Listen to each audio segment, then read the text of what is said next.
What's the one food you would bring back if you could? Is it Dunkaroos? Wait, they're back. Maybe it's the snack wrap. Wait, that one just came back. Chi-Chi's sizzling fajitas? Nah, they're coming back. Or maybe it's the McRib. No, that's back too. These aren't just foods. They're kind of like time machines. They remind us of the family dinners, road trips, and moments when life just felt a little simpler. But here's the thing. Why do we lose our minds for foods that have disappeared? We wax poetic and are nostalgic. And I wanted to know, how do these brands use that nostalgia to turn us into super fans? Today on Food Stories Told, we're diving into the fascinating world of food comebacks, why they matter, how we fight for them, and what it says about us. Hi, I'm Stephanie Gravellisi, and welcome to the Food Stories Told podcast, the show where food meets memories and every bite has a little bit of a story. I am a food culture journalist. What is food culture?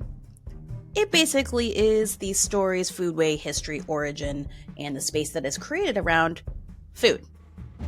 And in today's episode, it's all about a comeback. And not just any comeback, but the kind that hit you right in the feels, that help you recognize, remember the memories that you created in those moments and what you can create today. Whether it's the McDonald's snack wrap or Taco Bell's decades menu, these foods aren't just about taste. They're cultural milestones. They're shared experiences. Time machines taking us straight back to birthdays, road trips, late night snacks. So with all those memories, why can't we quit our favorite foods? Obviously, it's never that simple. So today, we're looking at the power of food nostalgia and how fandoms continue to fuel comebacks. And we're going to take a generational road trip with Taco Bell's decades menu. I had a chance to write about these topics for Forbes, but of course I know why you're here. You're looking for a little something extra. Know that I love me some knowledge, and there's usually quite a bit that hits the cutting room floor. If you want to know about food culture connections and stories that make it to the final page, you're in the right spot. Ready or not, let's dig in. The power of food nostalgia. Nostalgia is one of the most powerful emotions we experience. And food? Yeah, it's one of the strongest triggers. Studies have shown that flavors tied to childhood or during our formative years can take us back in time faster than a song or a photo. Look at me with this mic. Think about your favorite nostalgic food. Maybe it's your grandma's pie. Maybe it's that after-school snack or your go-to treat right before you're about to take a road trip. Or, how about this? That discontinued fast food item that you just can't forget about. For me, it's a bite of the warm Taco Bell Mexi Melt. Food nostalgia connects us to a time where life felt simpler. And brands have figured this out. Limited time offers, seasonal drops, throwback menus. It's not just about marketing. These are emotional gold mines, and they are looking to tap into our taste memories and bring us along for a ride, at least for a meal. We're looking first at the Taco Bell Generations menu, which I would call a food time capsule. Nowhere in fast food is this nostalgia alive right now more than in Taco Bell with their decades menu.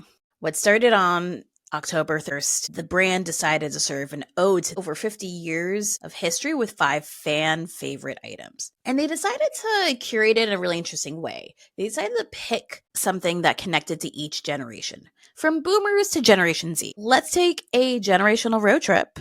Let's start for the boomers. 1960s, the tostada. Crunchy tostada, refried beans, tangy red sauce, shredded cheese, lettuce.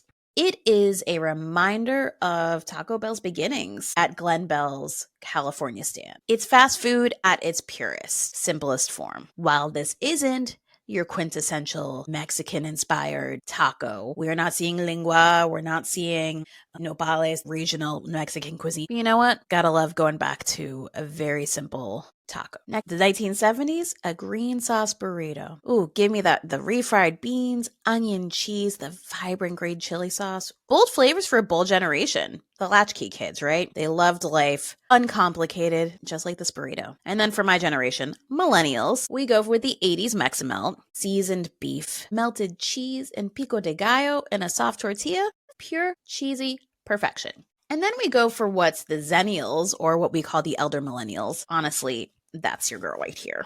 That's your girl. That's me. Then is Gordita Supreme. Soft flatbread, seasoned beef, 3-cheese blend, sour cream, lettuce, tomatoes. It's like comfort food, right? We are the TRL generation who grew up eating this, and while we were driving around our boxy sedans with a stack of CDs on the passenger seat. I mean, I only kept CDs I was playing for the moment. And for Gen Z in the 2000s, the caramel apple empanada. Crispy pastry filled with gooey caramel filling.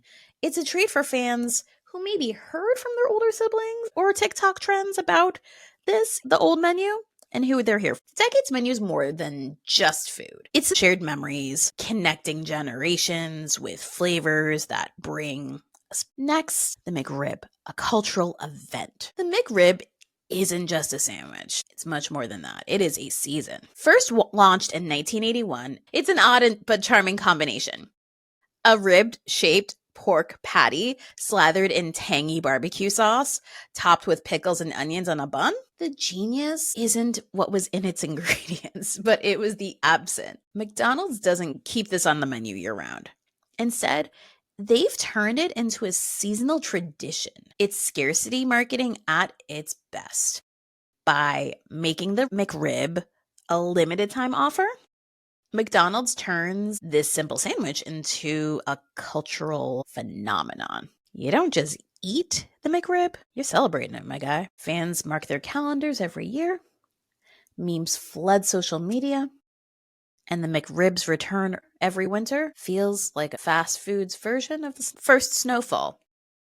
But if I'm being honest, pumpkin spice season probably trumps that. But that's for another episode. For McRib lovers, it's about the tradition. A little bit of nostalgia, thrill of something fleeting. It's an interesting case study in how scarcity creates desire wrapped up in nostalgia.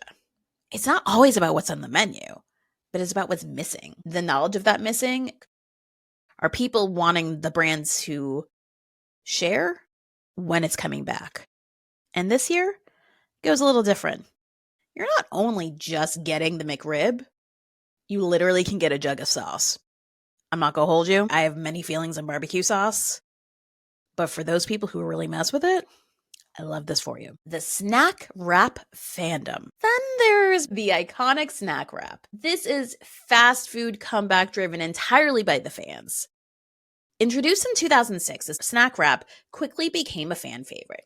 Crispy chicken, fresh lettuce, shredded cheese, ranch dressing, wrapped up in a little soft tortilla. It was light, portable, and satisfying, and perfect on-the-go bite. But then in 2016, McDonald's dropped it. The outcry was immediate. Enter Snack Wrap Nation. A group of relentless superfans who refuse to let the snack wrap die. There are DIY, make-it-your-owns, petitions, whatnot. They flooded McDonald's social media with demands, memes, any way to let their brand know that they wanted their little wrap back. It became more than food. Dare I say, a rallying cry. A movement. Fans shared stories about why the snack wrap mattered to them. College students remember it as their go-to affordable meal. Workers on a quick lunch break loved picking it up. Late night drivers swore it was the perfect road trip snack. I'm here for the Doritos Locos Tacos, but you do you. For years, Snack Wrap Nation made noise, and finally, this November, McDonald's listened. The snack wrap comeback is not just about the return of a menu item. It is proof and a reminder that fandoms have power. Social media gave customers a voice, and when fans rally behind something they love, brands take notice. In this instance, And anytime we can, the people have won. So, why do we rally for food comebacks? Why do discontinued foods hold such a grip on us? Why do we rally so hard for their return? The first thing is scarcity. When something's here today and gone tomorrow, we crave it more. Simple as that. Limited time foods feel special. It's like an event. The next is our emotional connection. Foods like the snack wrap or the McRib remind us of simpler times. After school snacks, that's going to be bagel bites for me. Late night drives, that might be Taco Bell, or hanging out with friends. The last is the collective or shared experience.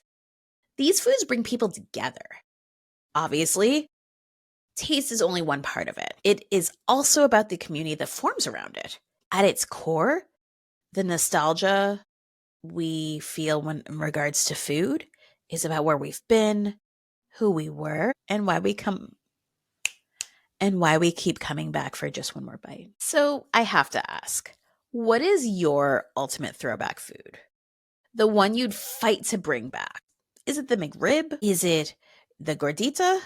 Was it Mexican pizza? I would love to hear your fast food memories, your fast food comeback stories. I would love to hear what you would like to come back from a dearly departed menu item from a brand. And if you love today's episode, don't forget to rate, subscribe, and share Food Stories Told. It means the world. And if you're interested in learning a little bit more about food culture and some of the other pieces that I write, I would love for you to join my Substack. There are free and paid tiers where you are able to learn about what I'm seeing in the world in regards to food culture that I may not be posting on Forbes. You can see what I am working on first to hear about in telling food stories that are around you. The iconic snack